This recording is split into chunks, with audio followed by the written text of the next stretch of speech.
Jeju, Jeju Island, one of the largest islands of South Korea, covering an area of 1,833 square kilometers, which is about 1.83% of total area of the country. It is also the most populous island in South Korea. Recently, the reported registration population of this island is about 0.7 million. The island is its own province named Jeju Special Self-Governing Province.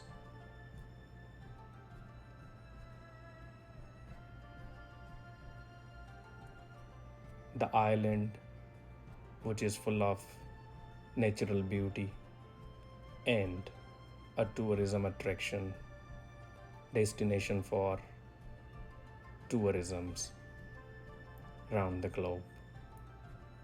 People visit here and see the natural beauty, the beaches, the greenery, and a masterpiece, the Halasan.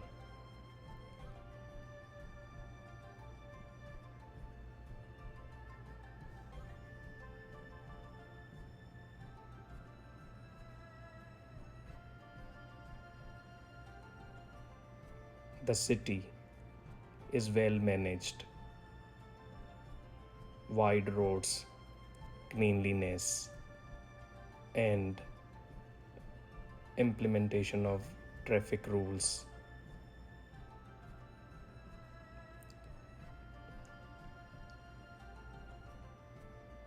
At the end of September 2020, the total resident registration population of Jeju Special Self-Governing Province is 6,72,948.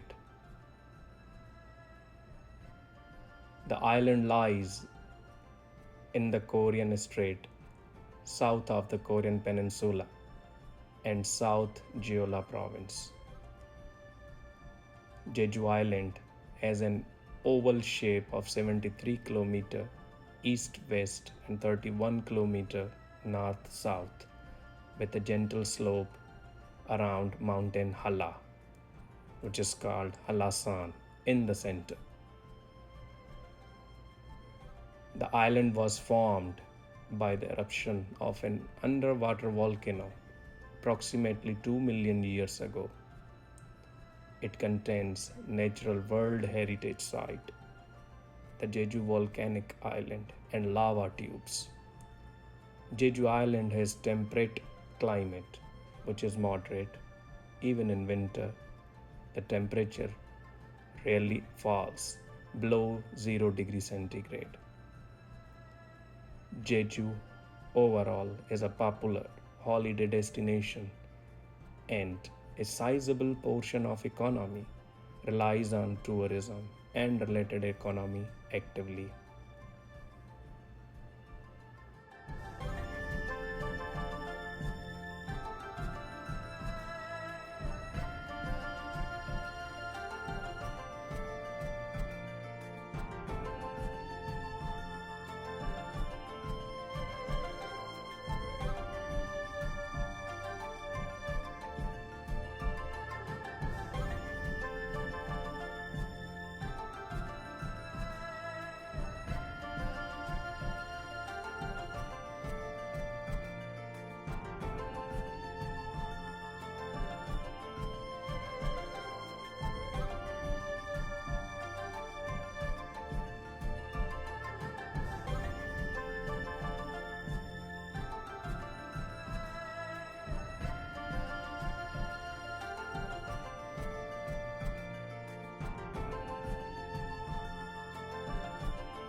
It's a right side driving in Korea, same as United States of America and Canada. You can turn right on red light if all is clear, unless otherwise indicated. You can only turn left on a green arrow that indicates turning left. Never turn left on a green light that indicates drive straight on. There are U-turns which are very popular and are legally done at most major intersections.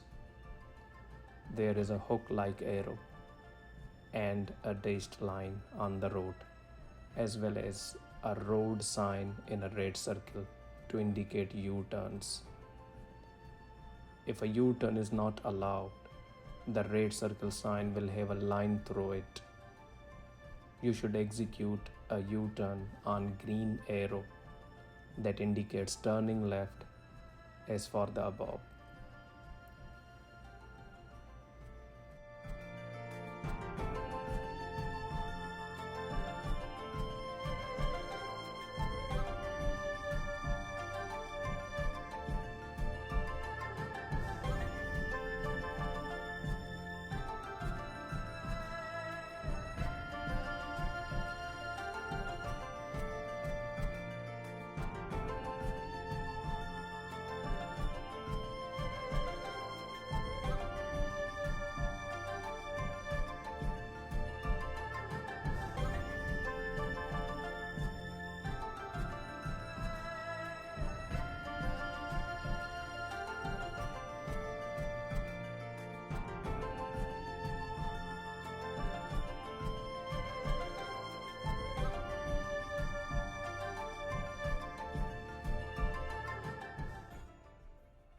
The speed limits while you are driving on the roads in South Korea are well defined. So, if you are driving on 4-lane roads, 2 lanes going each way, the maximum limit for your vehicle is 80 km per hour. If you are driving on 2-lane roads, 1 lane going each way, the maximum limit is 60 km per hour. In the city where some saturation is there, the normal speed limit is 40 km per hour. The speed limits drop considerably near schools in South Korea, usually to 50 km per hour on 4-lane roads and 30 km per hour on 2-lane roads. So if one can violate this rule, he or she can be caught and penalized a huge amount. The speed limits on Global Iduro, the road outside gates 1 and 2, is 30 km per hour. But be prepared for yourself, for not many people taking notice of this. It's a long road, and even with the ever-present speed bumps, the temptation to break the sound barrier is too much for some, especially construction trucks, buses, and taxis.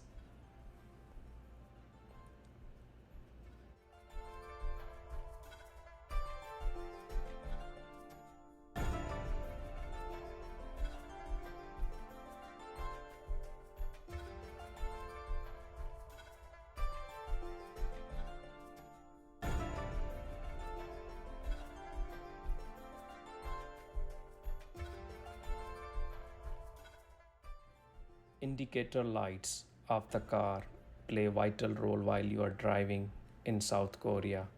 So if you are a new driver and you are going to buy a used car, then you must carefully inspect the car headlights and indicator lights before you take the car on the roads.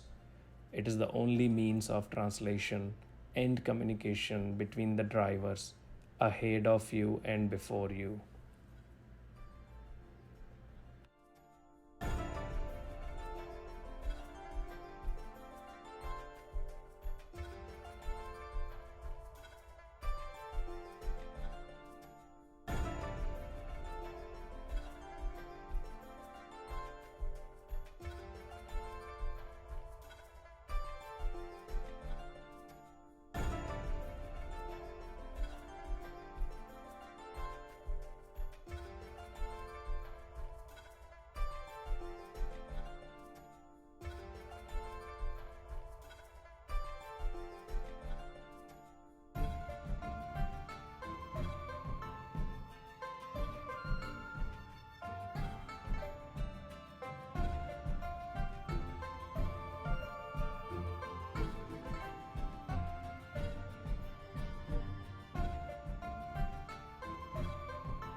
While driving on the roads in South Korea, you will be facing some red flashing lights continuously and some orange flashing lights continuously.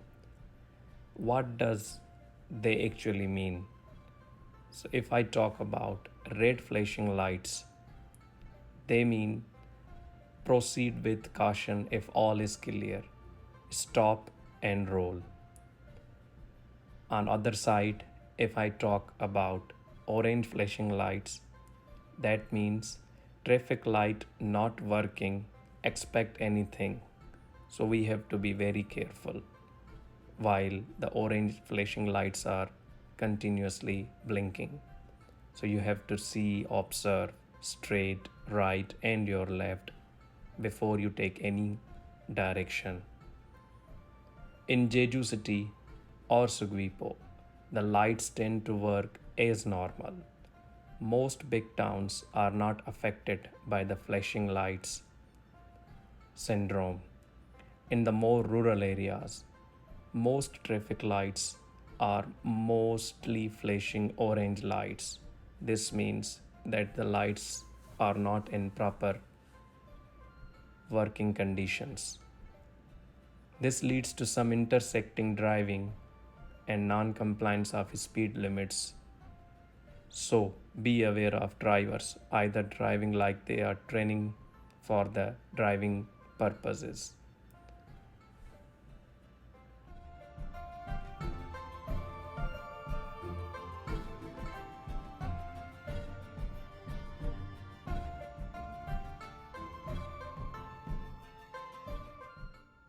In South Korea, it is strictly prohibited to drive after the consumption of alcohol.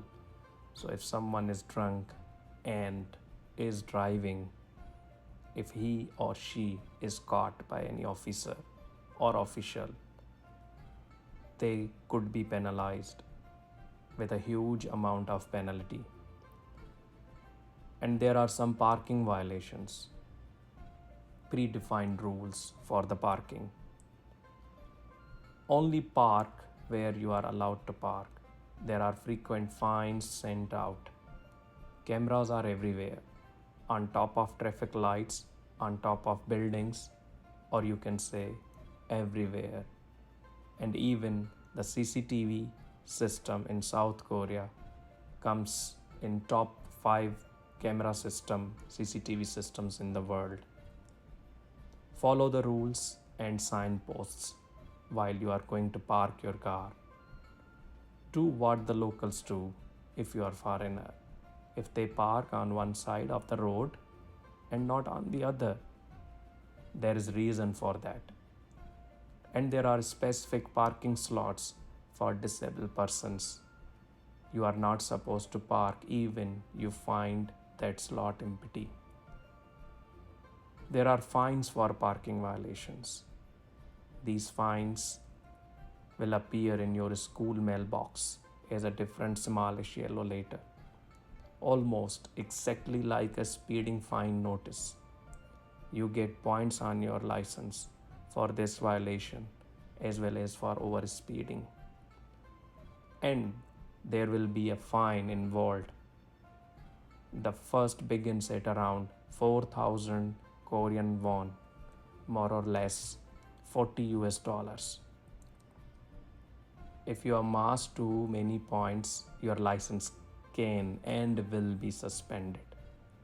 So it is recommended to drive safely and following the rules, following the signpost, and in a happy mode you can drive.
As far as your vehicle tax is concerned, if you own your own car and choose not to lease, a smallish yellow letter will appear in your mailbox. Often confused for a speeding or parking violation notice, the color yellow seems to be preferred color for such things. You pay this easily by a direct bank to bank transfer, either through your online banking or by going to bank and asking them to help you out. It can be quite disconcerting when you see one of these in your mailbox. They do look remarkably like the fine notices, but you have to check it out that whether that is a fine notice or a vehicle tax notice. If you lease, this is taken care of for you by the leasing company from which you have leased the car, and the part of high Korean won price you pay for not having to worry about such things.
There are not that many police cars around, and that's because the GEC is a safe place.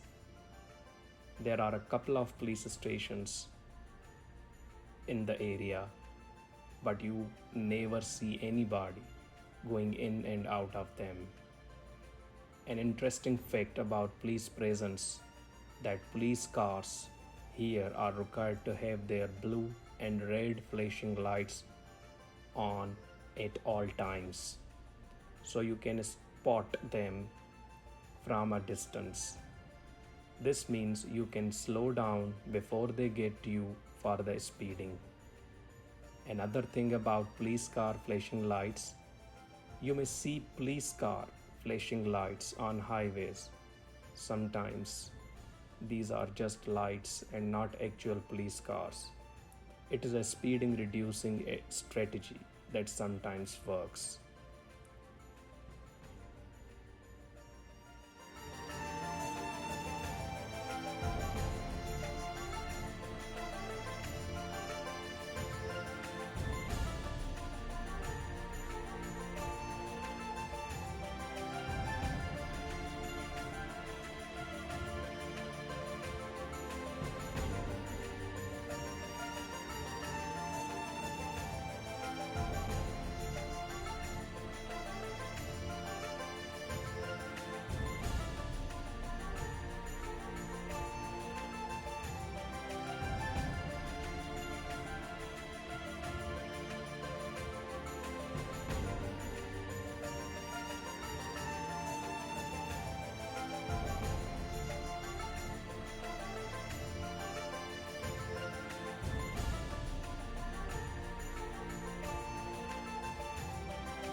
Thank you for watching this video, and I hope this video will be useful for the new drivers and of course for some foreigners and tourists willing to drive in South Korea.